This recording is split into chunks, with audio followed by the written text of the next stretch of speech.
네, 함께 읽을 말씀은 마가복음 14장 10절에서 11절입니다. 마가복음 14장 10절에서 11절 같이 읽겠습니다. 12 중에 하나인 가룟 유다가 예수를 넘겨주려고 대제사장들에게 가매 그들이 듣고 기뻐하여 돈을 주기로 약속하니 유다가 예수를 어떻게 넘겨줄까 하고 그 기회를 찾더라. 주전 44년에 그 유명한 시저가 로마의 원로원에 들어가려고 가고 있었습니다. 포로 로마노 관제에서 원로원으로 걸어가는데 갑자기 14명의 암살단이 시저를 기다리고 매복하고 있다가 시저에게 달려들어서 제압하고 마지막에는 그 유명한 브루투스가 칼을 꽂고 맙니다. 그래서 시저가 암살당합니다. 그때에 이제 마지막으로 했던 말, 셰익스피어가 희극에서 말했죠. 브루투스, 너 맞춰. 이러면서 죽었죠. 브루투스는 원래는 어릴 때에 아테네와 로도스, 그리스 지역에서 철학 공부를 했습니다. 그리고는 트로이, 지금의 이제 이스탄불 있는 그쪽 지역에서 또 그 상업적으로 돈도 많이 벌고 이랬던 친구이고, 근데 그 삼촌이었던 카토가 시저와 반대편에 있던 폼페이우스 장군 편에 섰어요. 그래 뭐 이제 유명한 내전이 일어났잖아요. 시저가 이제 루비콘강을 주사위를 던졌다면서 루비콘강을 건너면서 진격할 때에 폼페이우스하고 서로 황제전을 놓고 싸웠는데 카토 삼촌이 폼페이우스 편에 섰기 때문에 시저에서 이제 죽임을 당합니다. 그래서 브루투스도 죽을 위기에 처했지만 브루투스의 어머니가 기지를 발휘해서 시저를 찾아가서 제발 내 아들을 부탁한다 했기 때문에 시저가 선처를 베풀죠. 그리고 브루투스를 양아들로 삼습니다. 그리고는 북부 이탈리아의 총독으로 이렇게 임명을 합니다. 근데 이제 그 브루투스가 양아들로 은혜를 베풀었는데 마지막에 시저를 암살하게 된 거죠. 그래서 시저가 죽으면서 브루투스 너 맞아 이러면서 이제 죽임을 당했죠. 브루투스가 시저를 암살하고 난 다음에 포로 로마노 광장에서 로마 시민들에게 연설을 합니다. 내가 브루투스를 죽인 것은 개인적인 원한 관계 때문이 아니다. 로마의 미래를 위해서다. 왜냐 시저는 황제가 되려고 했다. 우리는 공화정을 지켜야 되는데 만약에 시저가 황제가 되면 여러분은 다 시저의 노예가 될 것이다. 그래서 로마를 위해서 내가 시저를 죽였다. 이렇게 변명 같은 걸 했죠. 그러나 그 시민들, 군중들은 싸늘했고 이걸 감지한 브루투스는 도망을 갔어요. 도망을 갔는데 도망을 가도 꼭 안토니우스 장군 밑으로 도망을 가가지고 나중에 시저의 다른 양아들인 옥타비아누스가 이제 아버지의 원수를 걷고 내전이 또 일어나고 안토니우스를 제압하죠. 그리고 초대 황제에 오르죠. 그때 그 전쟁에서 패배해서 브루투스가 스스로 목숨을 끊습니다. 어쨌든 역사는 브루투스를 배신자로 기억하죠. 은혜를 모르는 자, 배신자 이렇게 기억합니다. 브루투스가 죽고 한 70년이 흐른 후에 우리는 오늘 본문에서 또 한 명의 배신자를 발견합니다. 그 이름은 가롯 유다입니다. 아마도 기독교인들에게는 브루투스보다 가롯 유다가 배반의 아이콘, 배신의 아이콘으로 더 각인되어 있죠. 왜냐하면 그가 따랐던 예수님, 즉 자기의 스승이자 인류의 구원자 메시아를 돈을 받고 팔아넘긴 그런 인물이기 때문에 우리는 두고두고 가룟 유다를 배반자, 배반의 아이콘 이렇게 기억합니다. 오늘 본문에도 보면은 가룟 유다가 예수를 어떻게 넘겨줄까 고민했다고 해요. 그리고 대제사장들이 찾아갔고 돈을 받기로 하고 예수를 넘겨줄 기회를 찾고 있었다. 우발적인 행동이 아니죠. 기회를 찾고 어떻게든 스승을 팔아넘기려고 오랫동안 계획을 하고 있었다. 이런 이야기죠. 근데 오늘 본문 10절에 딱 보면 10절에 뭐라고 되어 있냐면은 12 중에 하나인 가룟 유다 이렇게 되어 있죠. 12 중에 하나인 가룟 유다가 예수를 넘겨주려고 했다. 우리는 이 본문, 이 구절을 잘 인지해야 됩니다. 12 제자 중에 한 명이었던 가룟 유다입니다. 가룟 유다는 누구보다 예수님을 열심히 따랐습니다. 초창기에 예수님을 따랐던 제자들이 많이 있었어요. 그 중에 예수님이 특별히 12명을 따로 뽑은 거잖아요. 산에서. 그러면 가룟 유다는 예수님이 보시기에도 예수님을 향한 마음이나 충성도나 또 예수님이 하시고자 하는 하나님 나라에 대한 어떤 비전이나 있었다 이런 이야기예요. 그리고 더 놀라운 것은 오늘 요한복음에서도 분명히 말하고 있지만 가룟 유다가 뭘 맡았습니까? 재정을 맡았습니다. 돈꾀를 맡았다. 요한복음 8장 등에 보면은 예수님이 사역할 때 예수님 사역을 돕기 위해서 어떤 여성들, 요한나 수산나 이런 여성들이나 또 후원자들이 많이 있었어요. 그들이 물질적으로 많이 도왔어요. 왜냐하면 예수님도 사람이고 제자들도 있고 또 때로는 12명뿐만 아니라 70명의 전도단, 더 넓게는 한 100여 명이 늘 같이 다녔으니까 늘 먹고 재우고 하려면 돈이 필요하죠. 그래서 그 돈을 가룟 유다가 관리했던 거예요. 요즘도 교회에 재정을 맡은 사람 누가 합니까? 평신도가 합니까? 아닙니다. 그 교회의 핵심 인물이 합니다. 나라의 재정도 마찬가지잖아요. 국가의 재정기획부 장관 아무나 합니까? 아닙니다. 대통령의 마음을 누구보다 잘 알고 신뢰할 수 있는 사람을 세웁니다. 기업도 마찬가지고요. 그러면 여러 가지 정황을 볼 때 가룟 유다는 예수님의 측근이었죠. 혹은 누구보다 열심히 예수님을 따랐던 제자였어요. 근데 그가 예수님을 배반했다는 거예요. 우리는 이 점을 유념해야 됩니다.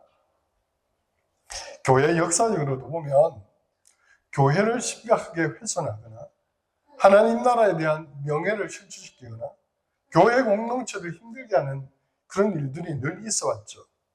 누가 그런 일을 합니까? 바깥의 사람이 합니까? 아닙니다. 비그리스도인이 교회를 망친 적은 별로 없습니다. 물론 뭐 이슬람이나 비기독교인들이 교회를 핍박한 적은 있죠. 하지만 핍박했다고 해서 교회 자체가 소멸되거나 교회 공동체 자체가 어려움에 처하지는 않습니다. 오히려 더 강하게 되고 더 믿음이 단단해지고 그렇게 되죠. 주로 교회 공동체를 분리시키고 힘들게 하고 갈라서게 하고 한 사람은 누굽니까? 핵심 인물들입니다. 목사이거나 장로이거나 그죠? 안수집사나 권사나 어쨌든 교회 안에 있는 이너서클에 있는 리더십을 가진 어떤 인물이 교회를 힘들게 하지 평신도나 외부인이 교회 힘들게 하지 않습니다. 아니 그럴 권한도 없습니다. 어떻게 보면. 그래서 12 제자 중에 하나였던 가룟 유다가 예수님을 배반했다는 것처럼 오늘날도 누구보다 열심을 가지고 뭔가 열심히 하려고 하는 사람이 잘못된 열심을 가지면 예수님을 배반할 염려가 있습니다. 우리는 이 점을 잘 기억해야 됩니다. 마크 트웨인이라는 유명한 미국의 작가가 있잖아요. 허클베리 핀, 뭐 이런 거, 톰 소의 모험 쓴 사람. 그분이 유명한 말을 했어요. 무엇을 잘 모르는 것은 괜찮다. 위험한 건 뭐냐면은 잘못 아는 것을 확신하는 것이다. 그러니까 잘못된 것을 확신하게 되면 그게 진리를 해치게 되고 혹은 교회 공동체나 하나님 나라를 해치게 되죠. 그래서 야고보 사도도 야고보서에서 뭐라고 하냐면은 3장 1절 이하에 너희는 선생된 우리가 더 징계받을 줄 기억하라. 그러므로 될 수 있으면 선생이 되지 마라 그랬어요. 리더가 되지 말라고. 그건 되지 말라는 말이 아니죠. 리더가 되면 그만큼 책임이 있고 하나님 앞에서의 해야 될 몫이 있기 때문에 유념하다 이거죠. 리더가 되려면 늘 진리 위에 바로 서야 되고, 그럴 형편이나 책임감이 없으면 리더가 되지 말아라. 그런 사람이 리더가 되면 그 공동체를 망치기 때문이죠. 국가적으로도 마찬가지잖아요. 이상한 사람이 대통령 되면 나라 전체를 망칩니다. 오늘 가룟 유다는 제자 중에 한 명이었다. 기억해야 됩니다. 우리도 그럴 수 있습니다. 우리도 예수님을 위해서 열심을 내고 교회를 위해서 열심을 낼 수 있습니다. 하지만 언제나 그 열심을 검토해 봐야 됩니다. 말씀에 의해서 점검을 해봐야 됩니다. 잘못된 열심은 오히려 열심 안 내는 것보다 위험하기 때문이죠. 가룟 유다는 그런 사람이었습니다. 요즘에 뭐 커피 전문점의 사장님이, 뭐 사장이 한 건 아니겠죠.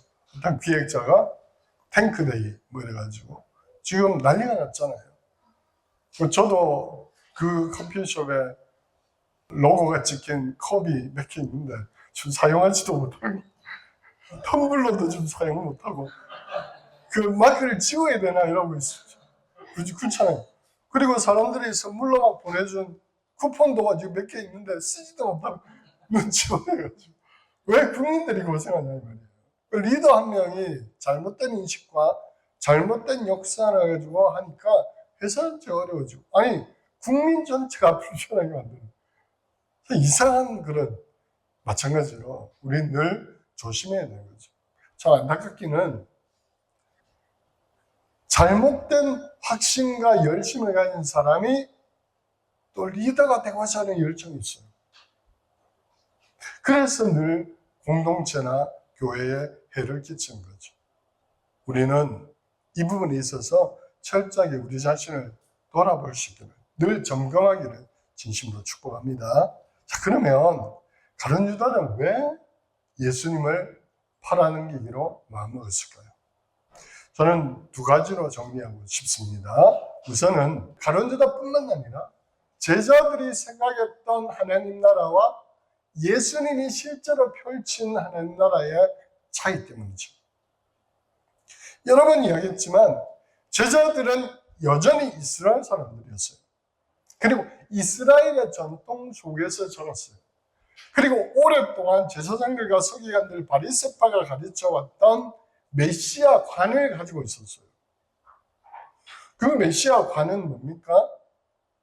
다윗의 왕국의 후손으로 와서 이스라엘이라는 국가를 다윗의 왕국으로 다시 세우는 자가 이스라엘의 메시아라는 것을 몇백 년 동안 그는 가르쳐왔단 말이에요. 그리고 그런 메시아를 기다리고 있었어요. 이스라엘 사람은 누구라도, 왜냐하면 약 500년 동안 바벨론, 페르시아, 그리스, 그리고 로마에서 지배를 당하고 있었기 때문에 그들의 소원하는 것은 이 강대국의 지배로부터 벗어나는 거예요. 옛날에 리저 시절, 그죠? 다윗의 시대처럼 오히려 주변의 암몬이나 모압이나 블레셋을 지배하면서 강력한 이스라엘 국가를 다시 세우는 사람, 그게 메시아거든요.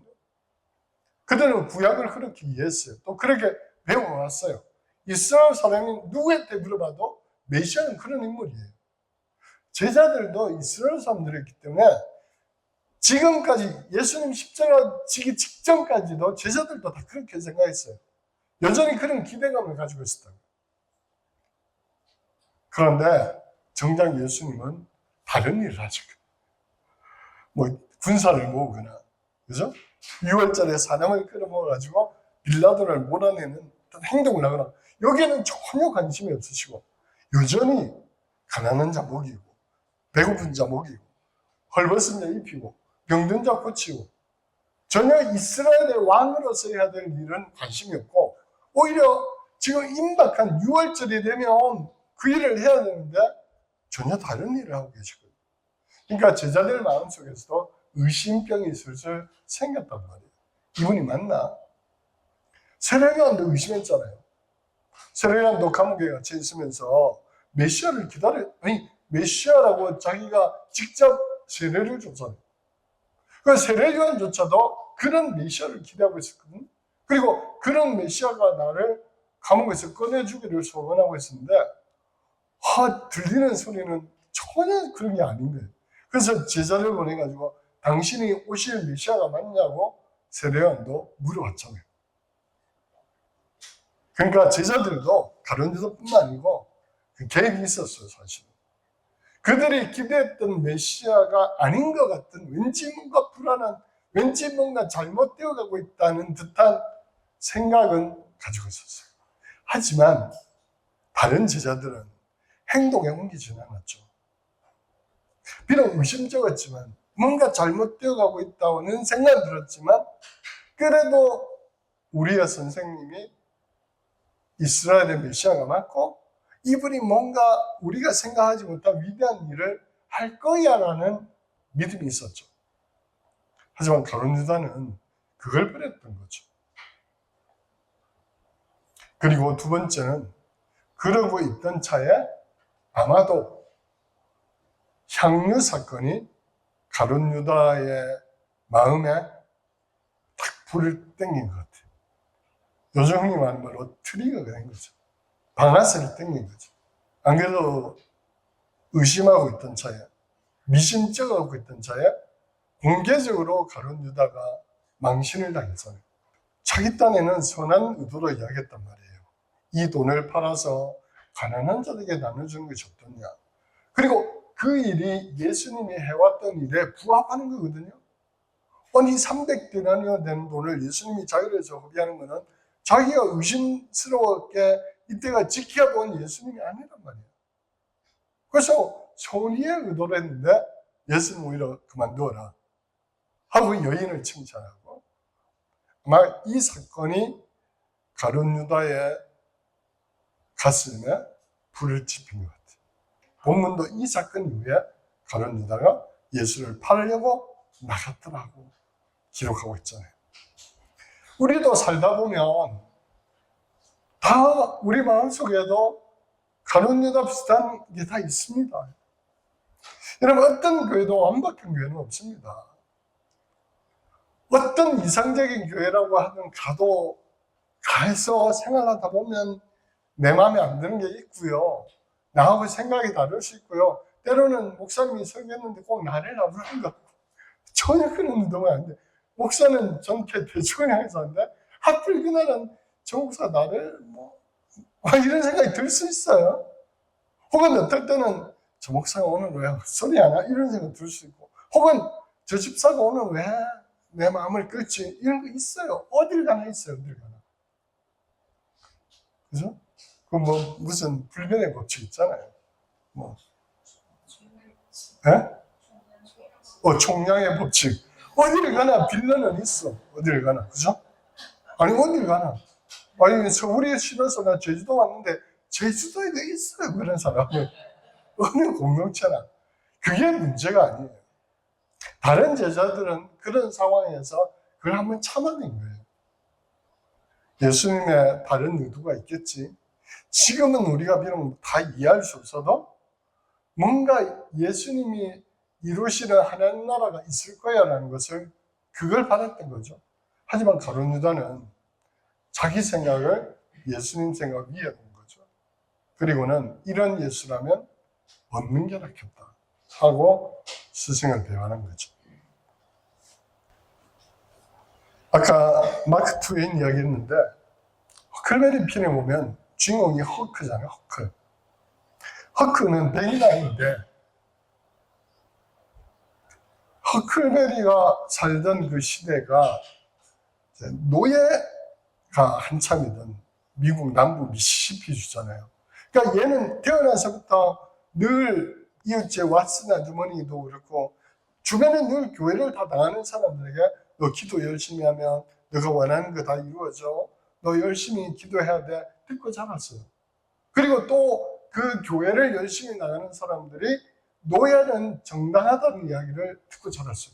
그런 줄 알고 자랐어요. 그런 시대였으니까. 그러다가 이제 도망노예 짐과 같이 이렇게 모험을 하면서 자기 생각이 틀렸다는 것을 조금씩 깨달아가는 거잖아요. 그죠? 그래서 허크의 가치관이나 생각이 바뀌어가는 거예요. 그게 그 소설에서 중요한 거죠. 성장해 나가는 거죠. 성장 소설이잖아요. 마찬가지로 우리도 교회를 다니고 신앙생활을 하고 성경을 읽고 기도를 하고 하면 할수록 처음에 내가 가지고 있던 생각이 틀렸구나. 말씀에 의해서 내 생각과 가치관이 교정돼가는 게 필요합니다. 바뀌어가야 되는 거죠. 그게 성숙해가는 거죠. 다른 제자들은 그걸 했죠. 근데 가룟 유다는 그걸 안 한 거죠. 내 생각이 절대적이다. 이런 메시아는 의미가 없어. 그리고는 예수님을 팔게 된 거죠. 오늘 우리도 가룟 유다에 될 가능성은 누구에게나 있습니다. 오늘날도 가룟 유다 같은 사람 많이 있습니다. 그래서 늘 우리가 조심해야 되는 거죠. 가룟 유다처럼 예수님을 배반하고 예수님을 팔아넘기는 일을 저와 여러분도 할 수가 있어요. 이를테면 이런 거죠. 예수님은 성전이 무너질 거라고 너희가 성전이라고 했잖아요. 그건 명백한 가르침이에요. 예수님은 건물에 별 관심이 없었다고요. 그렇잖아요. 오히려 제자들이 막 건물의 화려함을 보십시오 할 때 아니야, 이거는 중요한 게 아니야. 이건 다 무너질 거야. 너희가 성전이어야 돼. 그러니까 무형의 성전, 교회를 강조하시고. 근데 역사적으로 그 예수님의 말씀을 간과하고 자기의 야욕과 자기의 위치, 자신의 어떤 걸 드러내기 위해서 랜드마크 예배당을 지었던 인물들이 많아요. 콘스탄티누스가 그랬고, 유스티아누스 황제가 그랬고, 황제들처럼, 유지들, 그죠? 그 예수님 배반한 거죠. 우리는 비록 그 건물의 위대함을 관광하러 가지만, 정확하게 따져보면 그 예수님 팔아넘긴 것이었어요. 그렇잖아요. 예수님은 원하지 않았거든요. 또 예수님은 가장 하늘 위에 높은 분으로 계시다가 가장 낮은 분으로 오셨어요. 그런데 그런 예수님을 늘 믿는다고 하면서 누구의 위에 군림하려고 하고 통제하려고 하고 그렇게 하면 예수님 팔아넘는 거죠. 저는 그런 걸 너무 많이 경험했었어요. 학교에서도 경험했고 교회에서도 경험했고 늘 제 마음에 답답했던 게 왜 제왕적으로 막 이렇게 할까? 강단에서 늘 발을 시키고 막 쇼도 하고 이러면서 왜 부격자들을 세워놓고 막 욕을 하고 뭐라 하고 막 때로는 촌탈백 하고 막 집에 던지고 막 모욕하고 왜 이렇게 할까? 그 딜레마 속에 늘 살았습니다. 왜 좋게 말 못하실까? 그거 예수님 팔아넘는 거죠.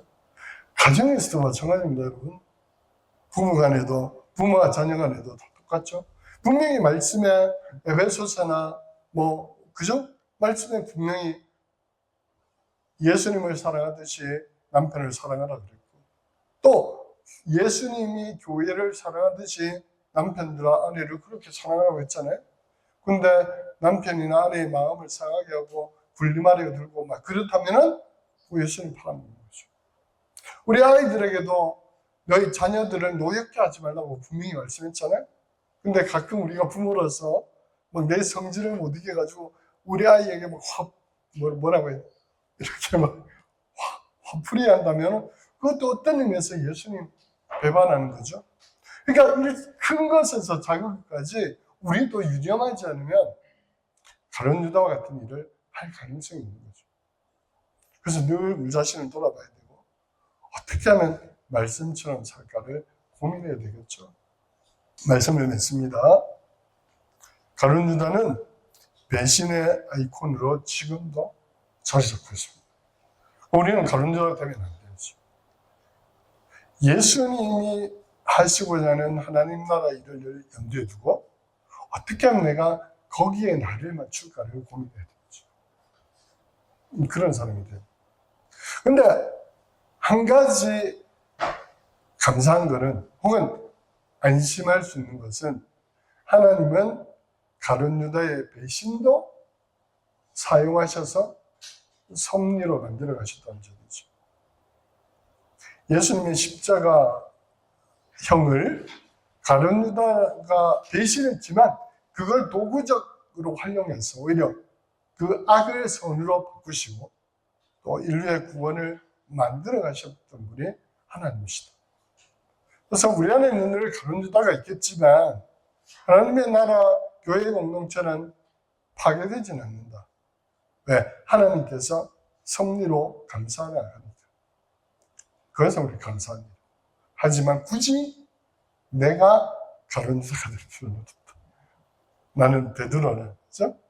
요한처럼 다 이해할 수 없어도 다 알 수 없어도 그죠? 순종하면서 살겠다고 그런 저와 여러분이 될 수 있기를 축복합니다.